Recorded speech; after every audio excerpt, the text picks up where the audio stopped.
Welcome to Deep Dive Movie Review on the AI Podcasting Network. We take you beyond the surface, exploring storylines, performances, and themes that matter. Let's dive right in. Okay, so today we're doing a deep dive into a huge one, Freida McFadden's The Housemaid. Right, the book versus the Paul Feig film adaptation. Exactly. And our mission here is really to compare them for you, to focus on how the movie, heightened the twists. And how it amplified these core themes of retribution and female solidarity. So let's start with that initial setup. It's so crucial. It is. You have Millie, the housemaid, who's down on her luck, and she enters this seemingly perfect Winchester home. And you're immediately led to believe that Nina is the villain, the unstable, sort of volatile one. Oh, completely. And Andrew is the charming, long-suffering husband. And the film leans into that so hard. Apparently, the director told Amanda Seyfried to play Nina like she was an incredible actress putting on a performance. Which she is. It's a performance within a performance. Yeah, they wanted to misdirect the audience in a major way by playing up that whole hysterical woman trope. It's just brilliant misdirection. But, to make that twist land on screen, they had to raise the stakes. And fast. Right, like Nina's first attempts to frame Millie. In the book, she calls in a tip about Millie shoplifting, which is, it's bad. It's a hassle, but it's not world-ending. The film saw that and knew it wasn't cinematic enough. Not at all. So instead, Nina has Millie take her car, and then she reports it as stolen. As Grand Theft Auto. It's such a massive leap. And it is.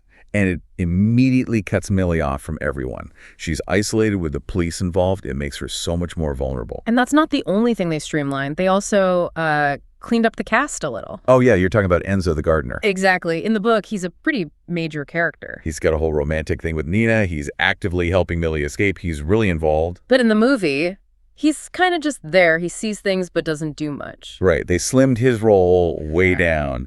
And I think that was to keep the focus squarely on the dynamic between Millie and Nina. But they did expand one role, Andrew's mother, Evelyn. Elizabeth Perkins, yeah. Huh. In the novel, she's mostly just in flashbacks. Here, they bring her into the present day, and she just adds this, icy, dark edge to everything. It makes so much sense, too, when you remember that one detail about Andrew's past from the book. Ugh, the one about his teeth? It's so disturbing. So disturbing. His mother taught him that smiles are a privilege after he pulled out his own teeth as a kid. It just tells you everything you need to know about the kind of cruelty he learned. And that cruelty dictates the torture in the attic. The film had to escalate that, too. It really did. The book is psychologically awful, making her balance a heavy book on her stomach for hours. But for a movie, for that visceral horror, they went somewhere else entirely. Somewhere much, much darker. Andrew forces her to cut herself, repeatedly, with shards of their own family china. It's gruesome, but it cements him as this irredeemable monster. You know he has to go. Which brings us to the biggest change of all. His death. Yeah. In the book, it's cold. Millie leaves him locked in the attic to die of dehydration. It's premeditated murder. A solitary act of revenge. So how does the film change that? Because that seems pretty fundamental. It completely changes it.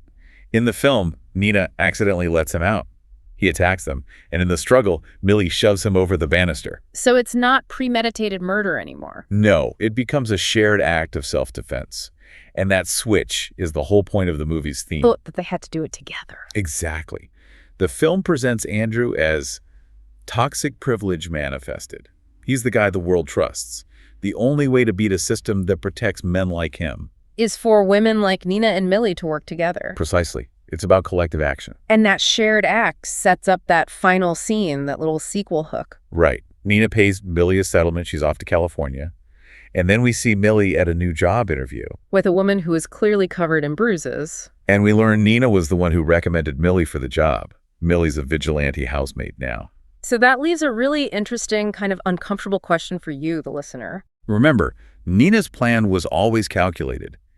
She picked Millie's specifically because her past killing an attacker years ago proved she had a killer's instinct. She knowingly put another woman in extreme danger. So can that kind of ruthless manipulation using someone's trauma against them ever really be justified? Even if the goal is freedom from abuse, what's the cost of that liberation? Something to think about.